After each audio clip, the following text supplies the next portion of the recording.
Bien, habíamos determinado en un video pasado cómo se calculan los valores con estas matrices que tenemos aquí. Las matrices de partida, que son monetarias todas ellas, de capital circulante, de depreciación, la matriz identidad, en este caso un organizador de sectores del 1 al 3, grandes sectores, sector primario, secundario, terciario, de requerimientos directos de trabajo, es decir, empleo entre producción bruta y la producción bruta misma, que está como vector fila. Habíamos ya calculado los valores, ahí teníamos el cálculo, habíamos determinado de dónde salía esta formulación, de B igual a requerimientos directos de empleo multiplicado por la inversa de 1 menos A menos D, donde A es el capital circulante y la matriz identidad, y D la matriz de depreciación de capital. Ahora bien, teníamos en este sentido, y en este quiero ser un poco insistente sobre las dimensiones, es muy importante. Siempre que salimos o partimos de matrices monetarias, el vector que tenemos aquí, los elementos genéricos subyacentes, implican dimensiones muy particulares. En este caso, unidades de trabajo, jornadas, años humano, por simplicidad simplemente diré horas, en el entendido de que son siempre un submúltiplo de las jornadas anuales de trabajo humano indiferenciado. Entonces sería horas de trabajo por una unidad o $1 de producción bruta del sector J. Entonces lo voy a poner así: producción bruta J. Ahora bien, estas unidades que tenemos aquí, si las multiplicamos por la expresión dineraria del valor, vean ustedes, expresión en dinero a precios de mercado del valor de qué, del valor de la producción bruta, tenemos entonces un cociente de dimensiones. Tenemos dinero o dólares sobre horas. Entonces, si yo multiplico dólares entre horas, si yo multiplico esta expresión o la post multiplico a esta, horas que multiplican horas que dividen, me va a quedar evidentemente dólares de mercado, dólares de mercado por $1 de producción bruta del sector J. Esas son las dimensiones, las voy a poner aquí. Sería dólares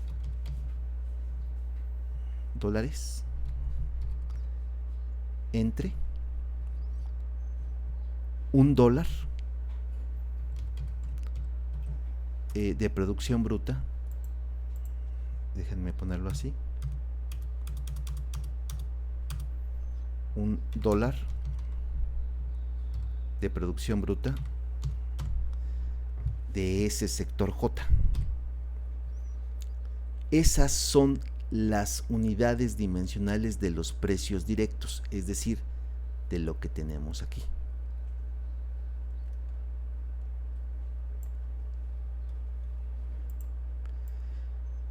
Por hacer énfasis, voy a poner pues entonces,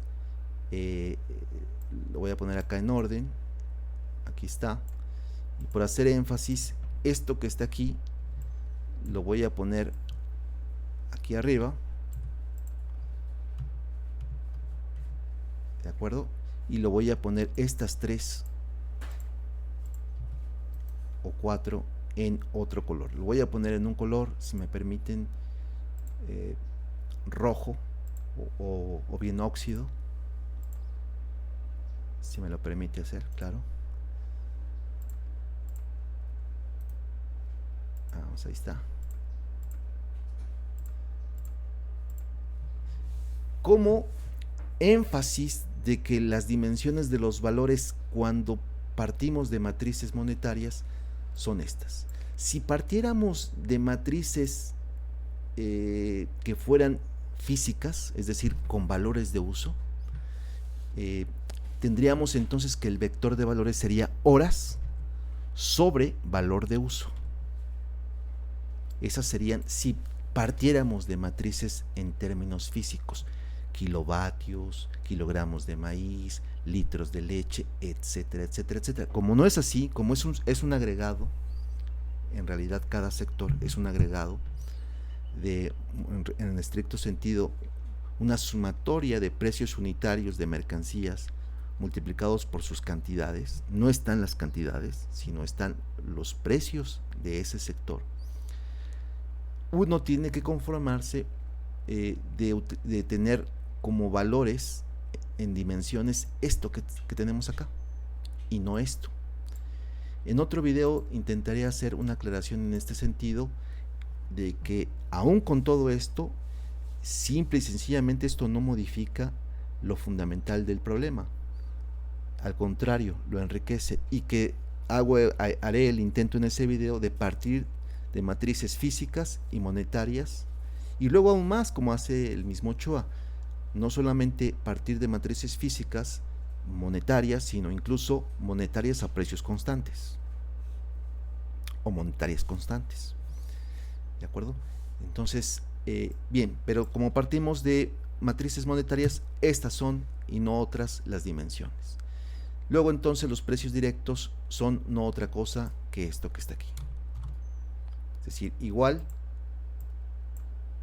a esto.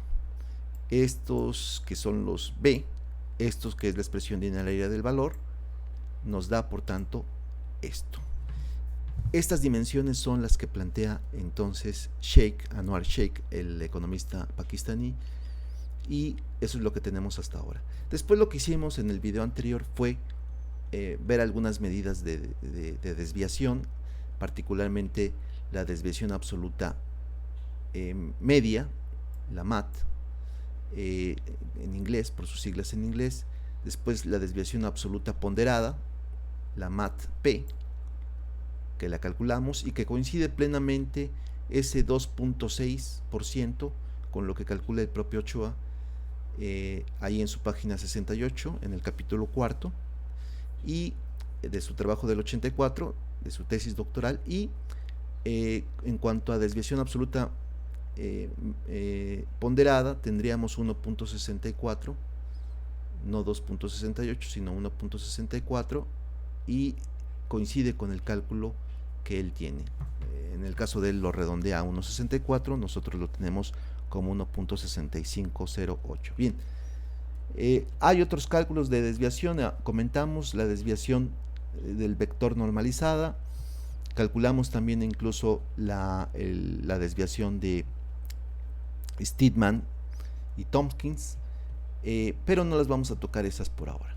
¿De acuerdo? Pasamos directamente ni siquiera a los precios de producción de Raffiano, sino a los precios de producción a la Marx. Con lo cual enfatizamos nuevamente los ingredientes y tenemos desde luego una matriz identidad de 3×3, tenemos una matriz de capital circulante, tenemos también una matriz de capital, una matriz de bienes salarios, que en este caso, en el trabajo de Ochoa, él tiene un vector de bienes, salarios y de requerimientos directos de empleo. La multiplicación de estos dos nos da la cantidad de bienes salarios por unidad de producción bruta. Y hay que tener bien en cuenta que las dimensiones de estas matrices, en este caso, es una matriz adimensional, la de identidad. El 1 no tiene dimensión. La A es una matriz que nos está diciendo, por remarcarlo, y porque es muy importante y muy olvidado la cuestión del manejo de las dimensiones en economía y en general en las ciencias sociales, lo cual lleva a muchos equívocos. Tendríamos acá la cantidad del capital circulante por unidad de producción bruta, o bien $1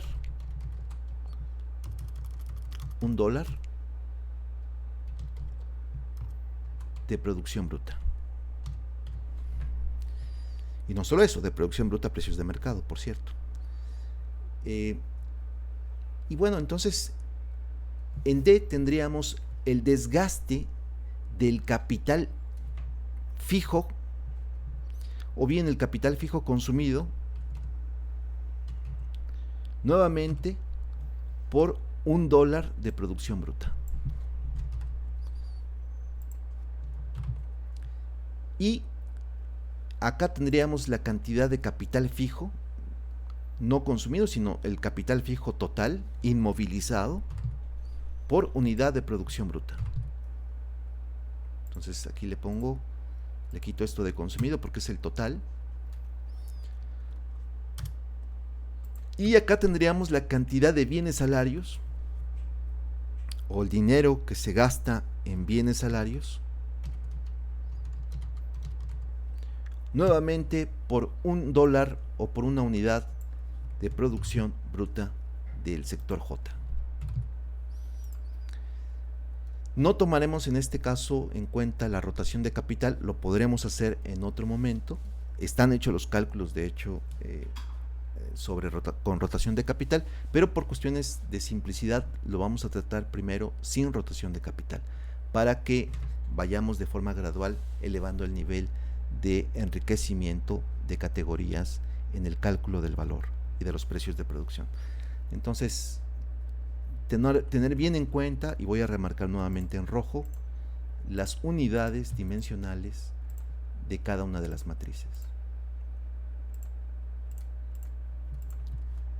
Tomando eso en cuenta, tenemos entonces esta demostración de los precios de producción que toma en cuenta Ochoa. Bien, voy a hacer la demostración primero, la voy a hacer paso a paso. Voy a copiar para ello esta ecuación. Lo copio, porque se trata este video de ver ciertos detalles que a veces no nos explican en los libros y que a veces pues tampoco nos explican en la clase. Esa es la verdad. Pero será importante un poco retomarlo. Ahí tenemos pues los precios de producción, que se acordarán ustedes que tiene una similitud conceptual. Cuando decimos precios de producción es igual al precio de coste más la ganancia media multiplicada por el capital desembolsado. Si lo observan con cuidado, verán que los elementos a la izquierda del signo más es los elementos del precio de coste y a la derecha es la ganancia media. Si lo ven con cuidado, realmente es así. Es decir, el precio de coste lo veíamos como el consumo de capital circulante más el consumo de capital variable más el consumo de capital fijo, ¿verdad? O el capital fijo consumido. Esos son los elementos del precio de coste, más la tasa media de ganancia multiplicada por el capital total desembolsado, que sería todo el capital constante, es decir, en este caso sería el capital circulante más el capital fijo. Y en este sentido, más el capital variable. Estos elementos están precisamente aquí.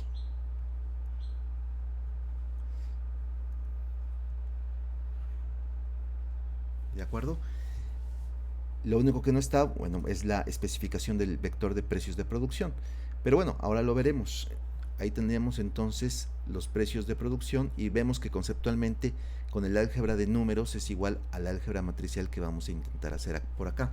Bien, dicho eso, en esta simplificación sin rotación de capital, tenemos entonces precisamente esto. Ahora bien, voy a llamar 31A a la siguiente ecuación. Precios va a ser por tanto igual, voy a poner otro color si me permiten, voy a poner color azul. Precios es igual a el vector de precios multiplicado por esta matriz que voy a llamar simplemente N. N es igual a más B por A más D. Más ρ, que es la letra ρ, multiplicado por el vector P, donde ρ en realidad está siendo el autovalor y que estará implicando, entrañando la tasa de beneficio, esta tasa de beneficio, multiplicado por una matriz M, donde M es igual a K más A más B por A minúscula. Ahora bien, hay que tomar en cuenta, por simplicidad, para manejarlo de una manera más simple, que la matriz de capital variable, que ya dijimos que sus elementos genéricos es bienes salario o el coste en dólares de bienes salarios por unidad de producción bruta del sector J. Ahora bien, esto es igual a B transpuesta por A. ¿De acuerdo? Nos ahorramos y lo vemos como una matriz cuadrada. En realidad esto sería un vector columna, el B, y luego esto un vector fila. Esto por tanto es un vector de n por 1 y esto de 1 por n. Son conformables, sí, y el resultante es una matriz de n por n. El mismo orden que tiene B lo tendría A, D y K. Bien, dicho eso, entonces tendríamos por tanto que, reagrupando términos, sería P menos P igual a ρ PM. Factorizando por la izquierda tendríamos el vector de P 1 menos n igual a ρ PM. Por tanto, tendríamos aquí que para que esto fuese 1 y dejar a P sola, P 1 menos n multiplicada por ella misma invertida, y si lo hacemos en la parte izquierda hay que hacerlo en la parte derecha y en el mismo sentido, porque se ha multiplicado o post multiplicado la inversa de 1 menos n, evidentemente, como lo he dicho, post multiplicado ha sido entonces por la derecha. Entonces tendríamos ρ PM multiplicado por 1 menos n. Tiene que hacerse la multiplicación así porque no existe, no hay garantía en todos los casos de la conmutatividad o de la propiedad de la conmutatividad en álgebra de matricial. Dicho eso, lo voy a poner por acá, continúo por acá. Entonces tendría que P es igual a ρ por P por M por 1 menos n invertido. Ahora, ρ lo puedo pasar a la izquierda, como es simplemente un escalar, lo paso y lo pongo de esta forma. Igual a P, y la multiplicación de M por la inversa de 1 menos n lo voy a poner simplemente como h. Esto que tenemos aquí se denomina una autoecuación. Una autoecuación que tiene la particularidad de que tiene un autovalor que se multiplica en este caso por un vector, autovector, y que da una igualdad en el sentido de que si multiplicamos ese mismo vector por esa matriz, nos va a dar exactamente lo mismo.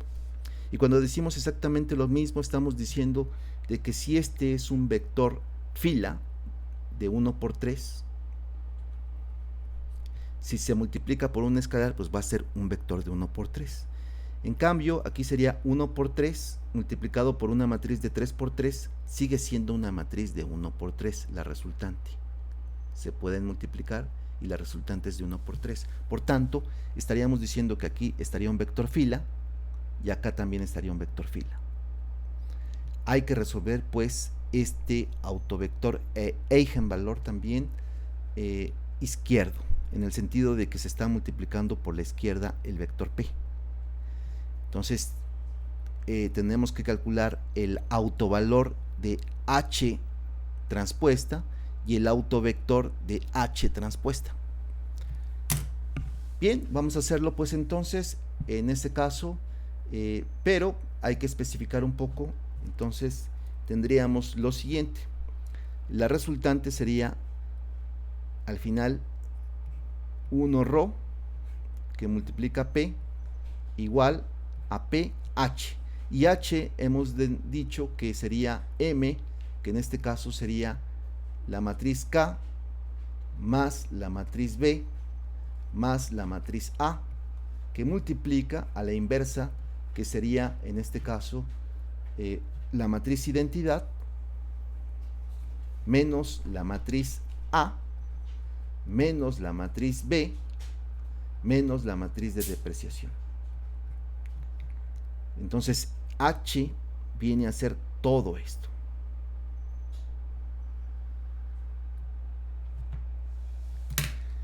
Con eso en la mente, vamos pues a copiar este trozo. ¿De acuerdo? Lo copiamos y nos lo pasamos a MatCat. Entonces, más o menos he respetado esas ideas. Aquí simplemente sustituí las letras por otras, pero pues, el cálculo es exactamente la misma idea. Y finalmente déjenme, lo pongo para que lo podamos ver. Entonces, en este caso, W es A más D más B, es decir, esto que está aquí, y R, KAB, ¿de acuerdo? Pero es exactamente lo mismo, Entonces, ahí está de hecho, ¿no? Entonces, voy a ponerlo, si les parece bien, como Z, o bien para respetar este cálculo que yo he mostrado con M y con N, voy a decir que esto que está aquí, ¿de acuerdo? Voy a poner aquí las ecuaciones fundamentales. Habíamos dicho esto. Ahí está. Aquí lo pego. Vamos a ponerlo más pequeñito. Ahí está. Y la sustitución de variables la pongo aquí en medio para que se observe mejor. Y tengo, por tanto, hemos comentado esto.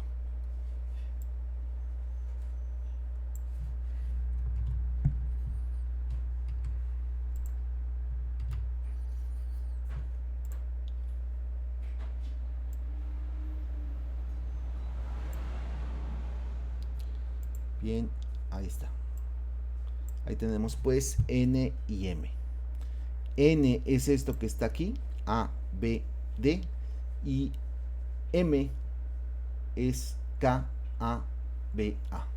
¿De acuerdo? Bien, dicho eso, entonces aquí pondría, si les parece, el hecho de que esto sería N. Esto sería, por tanto, M. Y por tanto aquí tendría N. Porque habíamos comentado, ¿se acuerdan ustedes? Esta ecuación.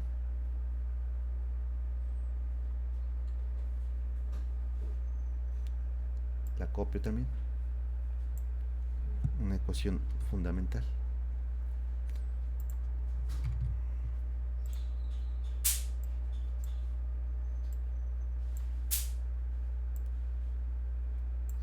Dicho eso, bueno, esta es la misma. Déjenme copiar. Esta es la que quiero copiar. Copiar. Pegar.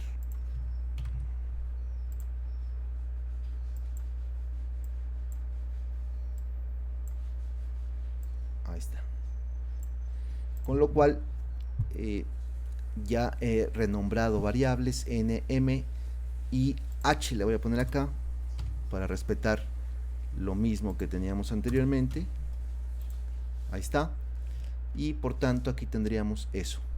que esto sería H.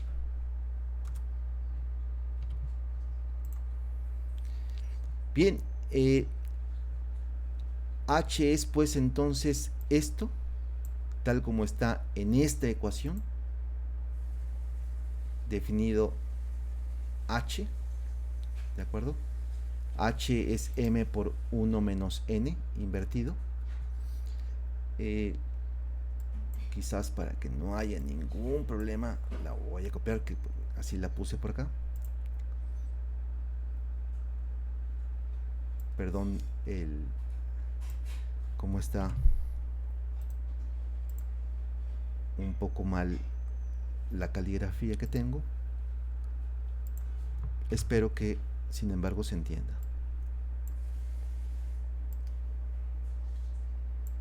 Ahí está. Dicho eso, H sería esto que hemos comentado. Ahora bien, calculo el eigenvalor de H. Y el eigenvalor de H está dado aquí. Eigenvals 6.97, ¿de acuerdo? 0.34 y 0.067. Por el teorema de Perron-Frobenius utilizamos el máximo autovalor. ¿Para qué? Para garantizar que los precios que obtengamos de ahí sean todos transversalmente positivos o todos del mismo signo. Con lo cual, el primer autovalor es 6.97. El vector asociado a ese autovalor, de hecho aquí tendría que ser transpuesta, pero la transpuesta del autovalor es la misma, es el mismo autovalor, el vector, el eigenvalor es exactamente el mismo H que H transpuesta. Esto de transpuesta, recuerden que como se multiplicaba P, el vector P, por la izquierda, multiplicaba por la izquierda a H, teníamos que calcular la transpuesta de H y calcularle su eigenvalor y su eigenvector. Entonces estoy aquí sustituyendo pues entonces esto de H transpuesta. Ahora lo que quería comentar era de que en términos de eigenvalor, sea H o H transpuesta, es exactamente el mismo, no pasa nada. Y para demostrarlo, aquí está, voy a poner H. Ahora mismo el H transpuesta es 6.97 el máximo, pongo H y sigue siendo 6.97, sea transpuesta o no. Pero en cuanto al eigenvector, ahí sí cambia la cosa. No es lo mismo, vean ustedes lo que estoy poniendo aquí, la primera columna, obsérvenla con cuidado, la voy a copiar aquí, de hecho, para que la podamos comparar. Voy a poner el eigenvector de H. Este es, vean ustedes, 1, muy particular. Bueno, este sería el de H transpuesta. Ahí está. ¿Y qué pasa si lo pongo solamente como H? Bueno, pues vamos a hacerlo. Verán que va a cambiar. Vean ustedes, cambia. Si bien es cierto que el primero está asociado al primer autovalor máximo y que todos son positivos, son diferentes estos a estos. Lo que nosotros queremos es el autovector asociado a H transpuesta. ¿De acuerdo? Es decir, la primera columna que teníamos acá. Bien, dicho eso, por esta ecuación que tenemos acá, sabemos que 1 entre ρ, donde ρ es el autovalor máximo, es decir, en MATCAT esto sería ρ sub 0, ρ sub 1, ρ sub 2, porque parte de 0 la contabilidad en MATCAT, 0, 1, 2, fila 0, fila 1, fila 2. Al poner el inverso de U sub 0 me da 14.34%. Esa es la tasa de beneficio de toda la economía. Es un dato súper importante. es el dato de la tasa de rentabilidad de toda la economía. Una tasa de rentabilidad que es homogénea en todos los sectores y que está en la idea del propio Ricardo, del propio Smith, del propio Marx, de los economistas neoclásicos, cuando hablamos de que la rentabilidad tendría que ser homogénea para que el capital, como una masa, se disperse por todas las actividades económicas. ¿De acuerdo? Existiría una tendencia a la homogeneidad de las tasas de rentabilidad a precios de producción, o cuando las mercancías se venden a sus precios de producción. Bien, dicho eso, continuamos entonces. Nuevamente cambiamos aquí a H y tenemos ese autovector, que es exactamente este mismo que está acá, el 0.077, 0.99 y 0.094, solamente que se multiplica por -1 y ya está, se convierte en positivo. Este es un vector es un vector colineal a este otro, ¿de acuerdo? Y este podría multiplicarlo yo por 2, o lo podría dividir todo entre algún valor de él, por ejemplo, dividir todo entre este, y sigue siendo, es decir, multiplicarlo por el inverso de 1 por, es decir, podría ser esto, y sigue siendo colineal. 1 entre esto.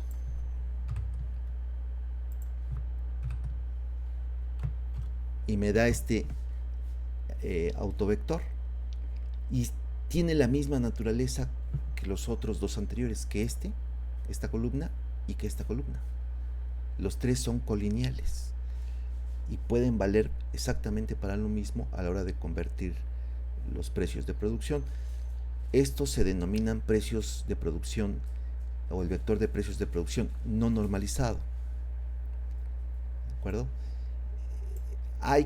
Dejamos aquí un espacio para la reflexión. Realmente, en estricto sentido, estos son precios, ojo, precios no normalizados, pero en realidad tomen en cuenta ustedes que sus dimensiones no son exactamente la de precio por valor de uso, que en estricto sentido eso sí sería precio. Tiene unas dimensiones muy particulares que ya veremos o comentaremos más adelante. Bien, seguimos adelante. Entonces aquí tengo a J, que la habíamos definido así, por acá arriba. J es el eigenvector de H. Y bueno, pues ahí tenemos el eigenvector. Y cuando ponemos en MATCAD, lo voy a escribir. Cuando ponemos J, lo pongo, vean ustedes que abajo de esta matriz, si la pusiera arriba no me daría resultado. Cuando digo J y pongo este signo como potencia entre corchetes angulares y pongo sub 0 o pongo 0, me da esto. Si lo transpongo como lo hemos puesto ahí, pues me da un vector fila. Entonces vean ustedes que si yo pusiera aquí un 1, me daría estos elementos genéricos de esta columna. Si yo pusiera 2, me daría los de la tercera columna. Pero es que, insisto, MATCAD empieza desde 0. Se puede eso modificar, pero bueno, simplemente tomar en cuenta de que para MATCAD esta sería la columna 0, esta la columna 2, la columna 1 y esta la columna 2. No sería como habitualmente nosotros diríamos la columna 1, 2 y 3. Bien, dicho y aclarado ese punto, entonces lo que se hace a continuación es esta, o se verifica esta autoecuación. Vamos a verificarla, porque se acordarán que teníamos esta ecuación.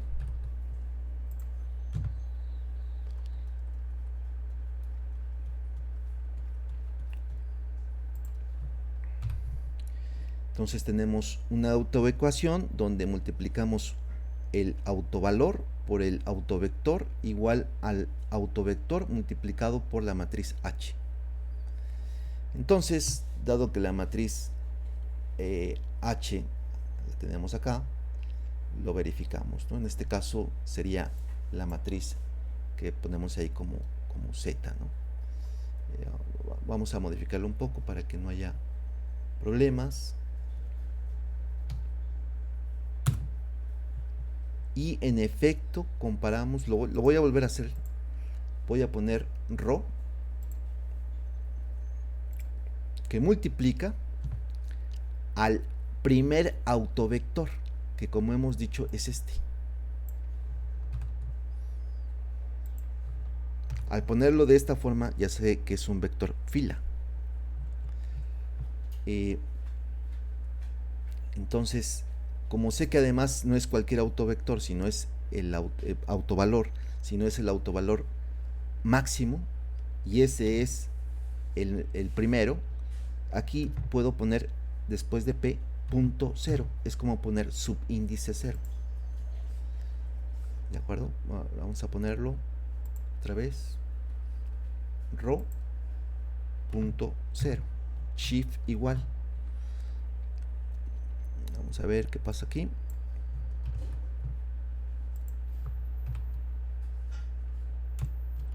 Sí, entonces no quiere que ponga punto, sino querrá que ponga esto. Rho xn 0 y ahora sí shift igual. Ok, bueno.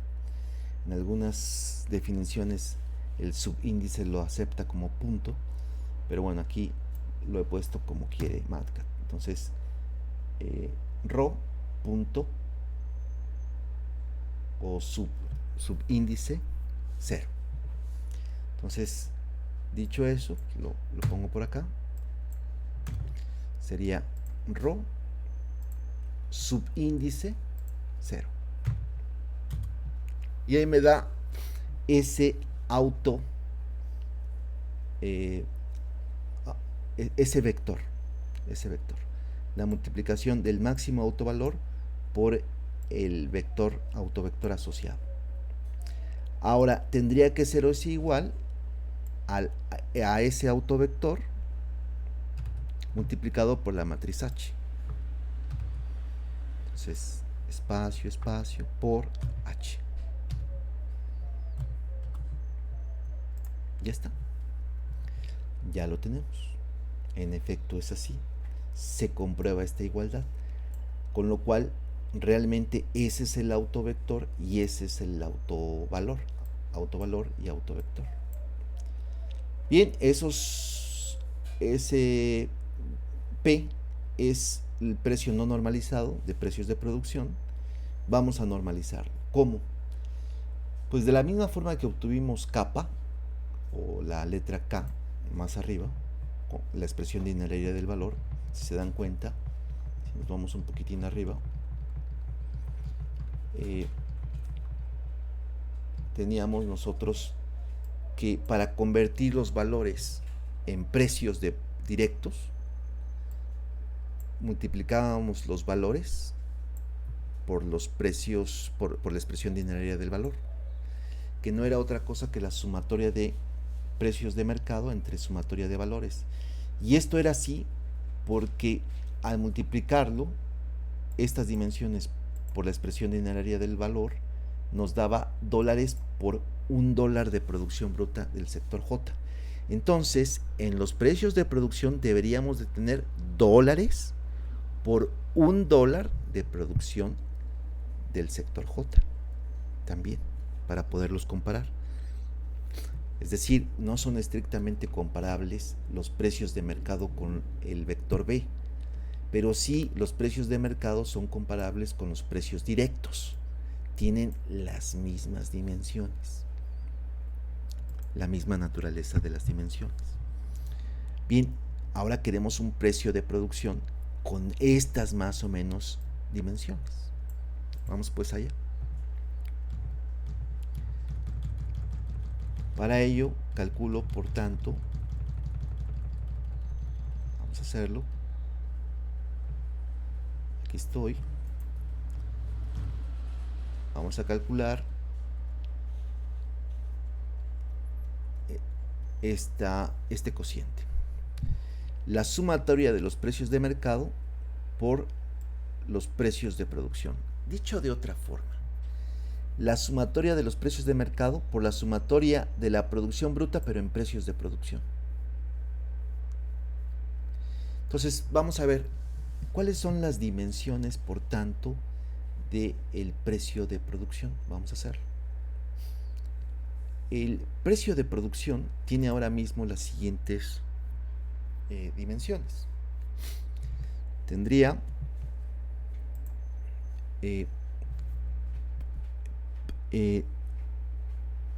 dólares sobre, ¿de acuerdo? Dólares de la producción bruta que está a precios de mercado. ¿De acuerdo? Y lo que pretende, eso es las unidades de P. Ahora lo que pretendemos hacer es multiplicar P por esto que es una J por J, donde J hemos dicho que tiene como dimensiones, vamos a ponerlo acá,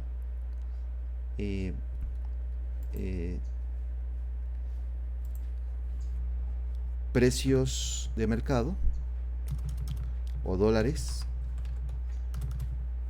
a precios de dólares de la producción bruta a precios de mercado, entre, me gustaría ponerlo de esta forma para que se viera mejor, dólares de la producción bruta a precios de mercado, entre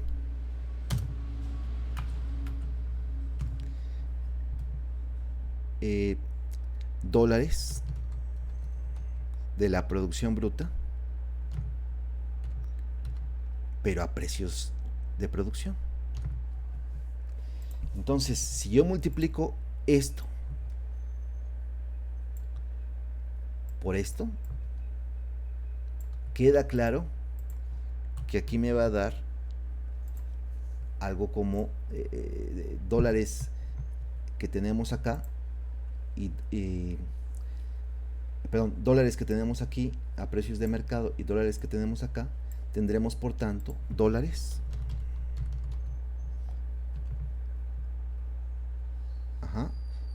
por $1 de producción bruta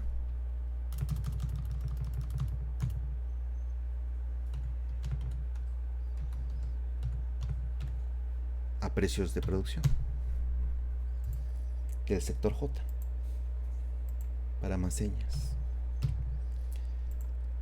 Entonces, esta es un poco la idea, ¿de acuerdo? Eso es el hecho de multiplicar el vector P por el escalar J cuadrado. Perdón, J. No es estadística, es J. Le suelen decir chi, pero eso es anglosajón. Entonces aquí tendríamos que decir J. Es algo que comentaba, por cierto, Pepe Tapia en una recomendación que nos decía a la hora de leer este tipo de letra. Bien, dicho eso, entonces esta sería la normalización de los precios de producción. Los precios de producción, por tanto, tendrían esta unidad dimensional. Y nuevamente, por destacar las dimensiones, voy a poner lo siguiente. Entonces, esto tiene estas dimensiones, esto tiene estas dimensiones, esto tiene estas dimensiones, y esto, los precios de producción no normalizados, tienen esas dimensiones. Por lo tanto, lo pongo esto en rojito para enfatizar las dimensiones subyacentes de los cálculos. Hemos dicho que sea en rojo óxido. Vamos a hacerlo, pues ahí está. Esto de las dimensiones tiene una importancia que solamente al hacer el trabajo teórico y empírico realmente se entiende. No está de más recordarles que me tomaría un par de minutos hacerlo, y lo voy a hacer por la cuestión de la importancia de las dimensiones. Que cuando se plantea la función de producción siguiendo a Brody, y decir que el producto es igual a K a la alfa, L a la beta, y con rendimientos constantes a escala alfa más beta se supone que es igual a 1, el Producto Interno Bruto se supone que se mide en dólares. Si estuviéramos en Estados Unidos, el acervo de capital en dólares y el empleo, digamos, en horas, dice Brody. Si alfa fuera igual a 1, esto implicaría que beta sería igual a 0. Y por tanto tendríamos lo siguiente. En ese caso, dólares elevados a la 1 son dólares. Horas elevado a la 0 es 1. Por tanto, en este caso, ¿de acuerdo? Tendríamos en efecto que dólares sería igual a dólares, porque esto sería 1. Esto sería dólares y esto sigue siendo dólares. Pero ¿qué pasa en el caso en el que alfa es igual a 0 y beta es por tanto igual a 1? Entonces tendríamos en ese caso que los dólares del Producto Interno Bruto deberían de ser el resultado de multiplicar dólares a la 0 por horas a la 1. Y en ese sentido, dice András Brody, esto sería 1 y esto sería horas, y tendríamos por tanto que dólares sería igual, curiosamente, a horas. Estas y otras imbecilidades, dice András Brody, se pueden encontrar en la teoría neoclásica, en la función Cobb-Douglas. Por eso es importante ver estas cuestiones de las dimensiones. Bien, siguiendo entonces y justificando el hecho engorroso, pero que hay que hacerlo, de comprender las dimensiones, ahora ya tenemos entonces esto. Pues de kindergarten, el hecho de calcular el eigenvector y el eigenvalor, lo voy a hacer por acá, de H, ¿no? Lo vuelvo a hacer por acá para que quede claro. Entonces, ya sabemos que vamos a trabajar sobre H, y por tanto digo yo eigenvals de ¿qué? De H.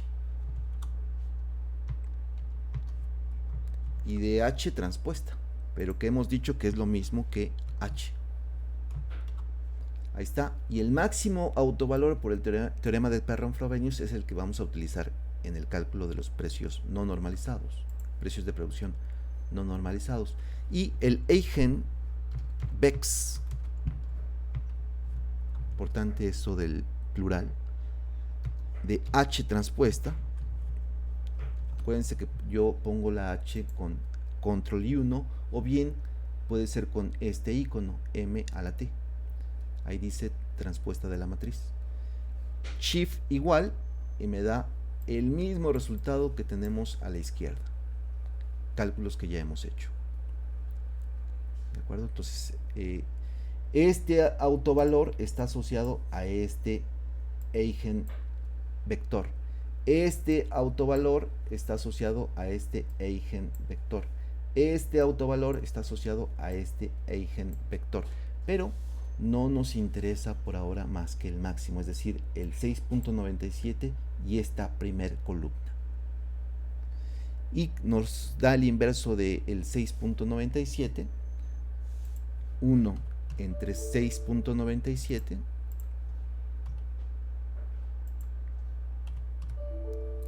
vamos a verlo, a ver si me deja, 1, vamos a ver,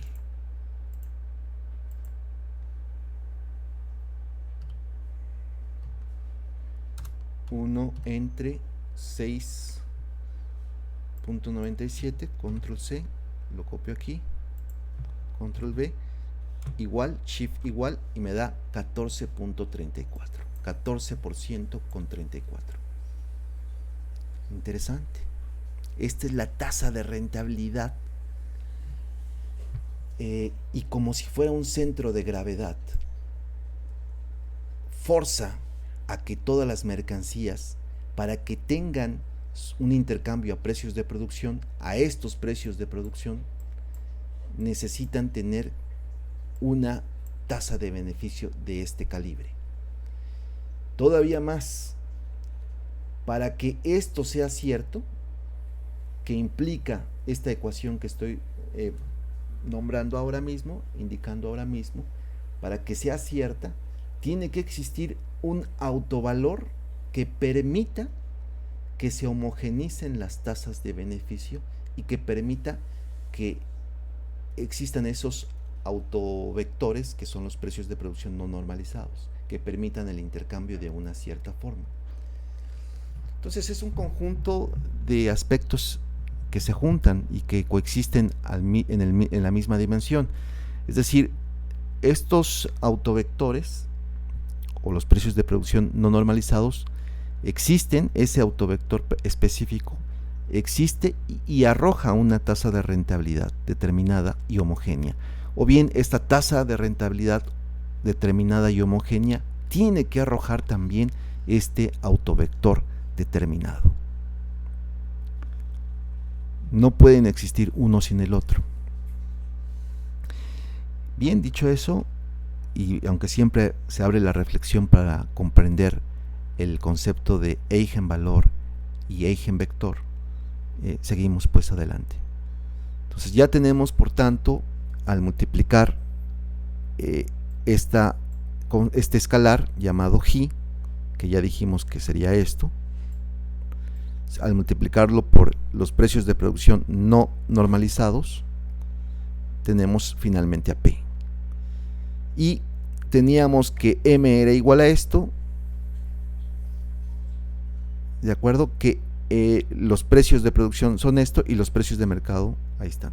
Lo voy a poner acá porque tiene mucho más sentido, dado que no hicimos el cálculo nosotros de precios a la RAFA, pero ahí están. Sería el precio directo, que lo pusimos con D minúscula, como los precios proporcionales a los valores, el precio de producción, que ya lo calculamos ahora mismo, y los precios de mercado, que son los precios que observamos. Entonces, vean ustedes las grandes similitudes. Me gustaría poner esto con un solo decimal. Resultado, un decimal. Resultado, un decimal.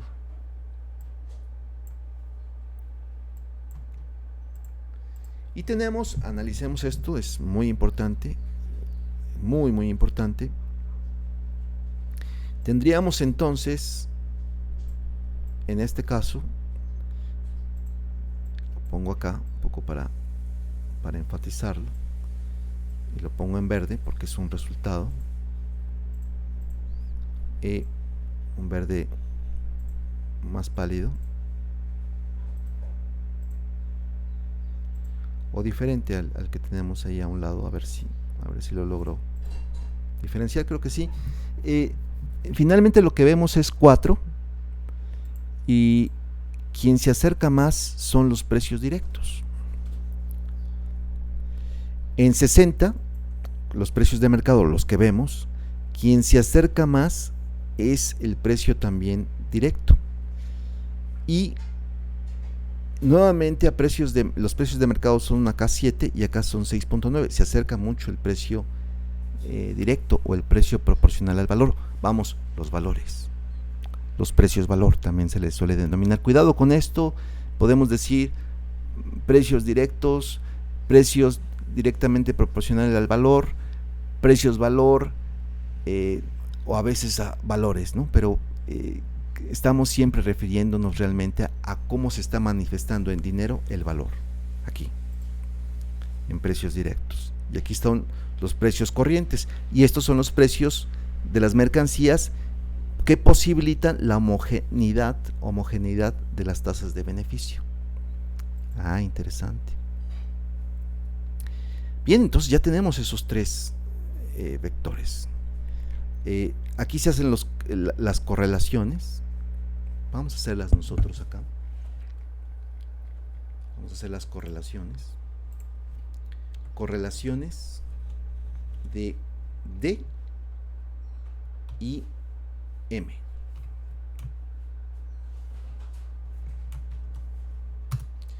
%. Evidentemente son tres observaciones, son muy pocas, pero queremos ver un poco la asociación.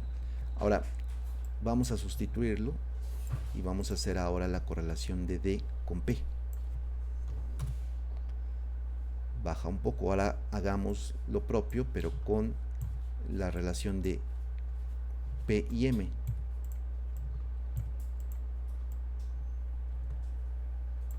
Entonces sería ahora el caso de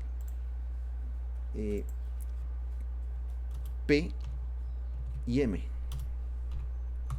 Y tenemos una correlación un poquitín más alta. De acuerdo, un poquitín más alta. Parece ser que la correlación mayor es con D y M. Puedo en este mismo espacio copiar la desviación absoluta media. La voy a copiar por acá.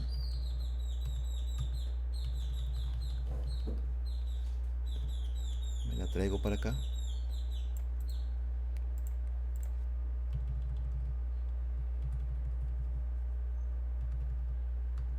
Ok, la voy a pegar aquí. Y entonces calculo la desviación entre precios de mercado y precios directos. Entonces, por cierto, lo vuelvo a hacer aquí para que no haya ningún problema. Sería sumatoria. Y aquí era importante, estábamos haciendo la otra vez el determinante y no es el símbolo del valor absoluto, porque es una desviación absoluta. Entonces sería M menos D, si quieren entre paréntesis eso, pero creo que no es tan necesario, entre M. Es decir, cómo se desvía el vector M y el vector D, en qué proporción, y luego lo relativizamos con el precio de M, con el precio a precios de mercado. Y lo multiplicamos esto por 1/3. Es decir, que cada desviación va a pesar exactamente lo mismo, cosa que se modifica con la desviación absoluta ponderada. Pero aquí vamos a suponer la más simple, la DAM, desviación absoluta media. Bueno, pues ahí está. Lo vectorizamos. Creo que lo podemos hacer así. Tiene que estar afuera. Ahí está. Shift igual. Y ahí tenemos 2.6%. Hacemos ahora lo propio con la segunda desviación. Decimos que esta es la desviación absoluta media en español. Control. Ahí está. Y ahora D, podemos poner P y M, P y D, perdón, P y D, y esto dividido entre D. La desviación de precios directos a precios de producción. Y tenemos, según esto, ¿de acuerdo? Tenemos una desviación de 15%, bastante alta. Y ahora hacemos lo propio, pero con P y M.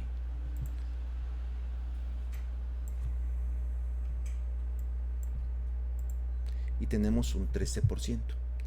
Vean ustedes que entonces lo que nos está diciendo tanto el coeficiente de correlación como la desviación absoluta media es que los precios directos se asocian mucho, o los valores se asocian mucho a los precios de mercado, y que la desviación entre valores y precios de mercado es muy pequeña comparada con las desviaciones entre precios de producción y precios y valores, y precios de producción y precios de mercado. Entonces hay una cuestión alegórica, una cuestión, una ilustración de esta idea del sistema de precios de Marx, donde tenemos aquí al Sol, aquí tenemos a la Tierra y aquí tenemos a la Luna, gravitando alrededor de la Tierra. Entonces, lo que tendríamos aquí serían nada menos y nada más que los precios de mercado. Estos serían los precios de producción. Y estos serían los valores. O los precios directos, como quieran.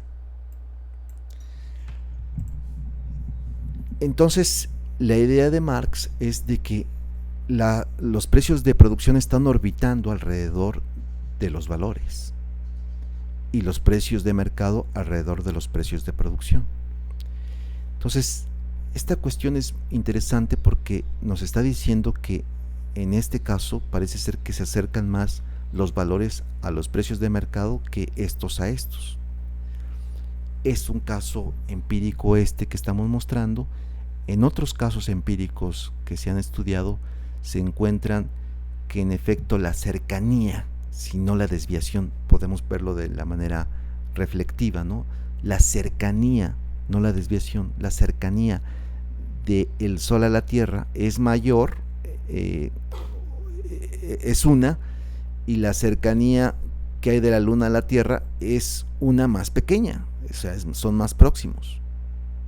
Dicho de otra forma, existirían algo así como estas distancias, ¿no?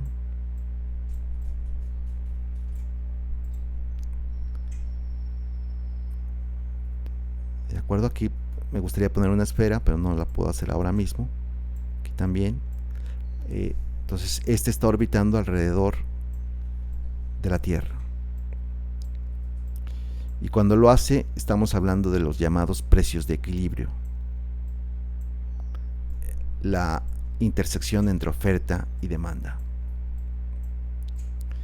Pero, a su vez, todos ellos, los dos últimos, P y M, están orbitando alrededor realmente del Sol.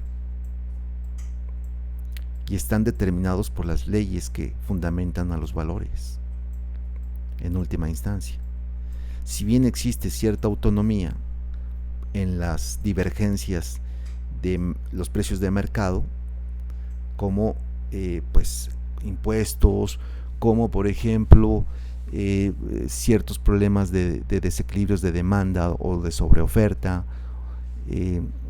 o bien con este problema del COVID, los productos farmacéuticos pues tienen un precio mayor porque la demanda ha sido mayor.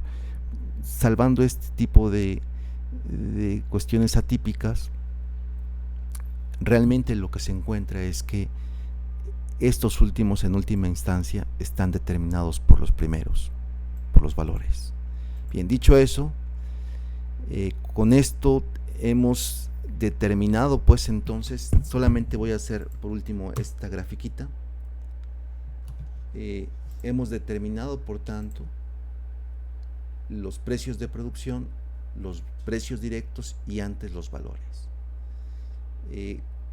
Hago pues esta grafiquita para mostrar a ustedes la relación gráfica de estos elementos. Tenemos a los precios directos. Si fueran los mismos precios directos, tendríamos evidentemente una línea de 45 grados. ¿De acuerdo? Sería una línea. Vamos a ver. Si ponemos línea,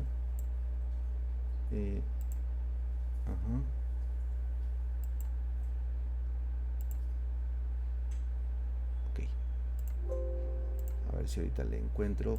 Y tenemos a los precios de producción, que tendrían que estar, insistimos, vamos a ver si está claro, deben de estar transpuestos. aquí está transpuesto para que se pueda graficar, es decir, vectores columna.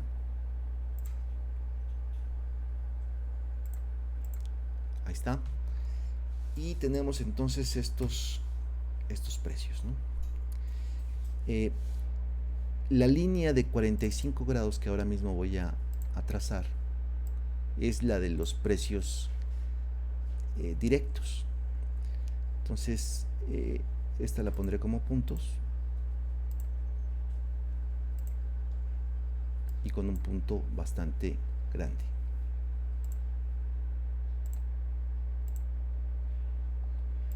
Ahora bien, si tuviésemos 100 datos, 100 sectores, esos 100 puntos, si están encima, exactamente encima de la línea roja, estaríamos diciendo que no existe ninguna divergencia entre precios de producción y precios valor. Sin embargo, sí vemos cierta divergencia. Vamos a poner ahora los precios de mercado. Además, vamos a ver precios de mercado, coma MT.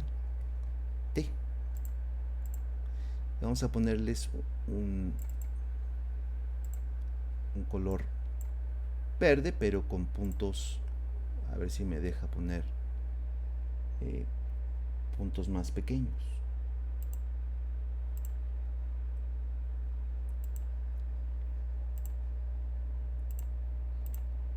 Ahí está. Entonces podemos observar, incluso a la vista, de que los puntos verdes se acercan muchísimo más a los valores porque están más encima de la línea roja que los puntos azules, que son los precios de producción. Por eso es que se encuentra una mayor correlación y una menor desviación. Bien, esto es todo un tema para reflexionar. Ahora bien, ¿qué hay detrás de todo esto? Bueno, ok, hay una relación fuerte entre valores y precios. Los dos conjuntos de precios, tanto de producción como los precios de mercado. Realmente la asociación sigue siendo muy fuerte. La correlación es del 99%, muy alta en todos los casos. Ya si lo vemos con desviaciones, pues vemos que las desviaciones en porcentaje son un poquito más diferentes. Es, digamos que el método de utilizar índices de desviación es un método un poquito más exacto que utilizar simplemente la correlación, aunque están relacionados. Ahora bien, dicho esto, una vez que tenemos este set o conjunto de datos de precios, podemos calcular la rentabilidad, la tasa de explotación y la composición orgánica con estos tres tipos de datos. Voy a presentar esos resultados ahora mismo, pero no los voy a realizar sino acaso en otro video. Aquí tenemos entonces la tasa de ganancia global a valores, 14.5%. Tenemos la tasa de explotación, que es del 93%, y la composición orgánica, que es de 5.44%. La división clásica de tasa de plusvalía entre composición orgánica más 1 está aquí y es exactamente la misma que está acá. Pero también podemos hacer, y esa es la ventaja del álgebra matricial, hacer el análisis a nivel sectorial. Y tenemos acá las diferentes tasas de rentabilidad, 6%, 13% y 20%, más en el sector servicios. Una explotación homogénea por construcción, ya comentaremos esto con profundidad después, y una composición orgánica de 13, 6 y 3. Es decir, que estaríamos viendo dos grandes sectores, secundario y primario, por encima de la media global. Y uno, que es el servicios, por debajo de la media global. Curiosamente vemos que el sector primario tiene una composición orgánica muy por encima, más que cualquier otro sector o gran sector. Esto a valores, a precios de producción, me parece que está hecho el cálculo aquí. Ahí está, a precios de producción. Tenemos en cambio que que la tasa de rentabilidad es del 14.3, 98% la tasa de explotación y 5.88 la composición de capital. Y vemos que claro que es homogénea la tasa de rentabilidad en los tres sectores a nivel de precios de producción, la tasa de explotación no. Vean que es mayor en el sector agrícola y las composiciones de capital son más o menos divergentes, igual de divergentes que en los valores, más o menos. Bien, esto de este cálculo de la explotación, de la tasa de rentabilidad, de la composición, lo veremos en otro video. Por ahora mostramos simplemente la obtención de los valores y de los precios de producción y también lo que teníamos antes, los precios de mercado, y vemos que la asociación es bastante fuerte en el ejemplo de Ochoa y sin rotación de capital. Poniendo la rotación de capital las cosas no cambian mucho, pero hemos querido primero hacer el análisis sin rotación de capital. Bueno, le dejamos aquí. Un poco la idea sería que todos los cálculos que hemos hecho nosotros aquí lo intentaran hacer ustedes mismos para obtener este conjunto de precios de producción y ante los valores y los precios de mercado. Y se puede hacer la comparación con las correlaciones, con las desviaciones y con la gráfica que hemos hecho.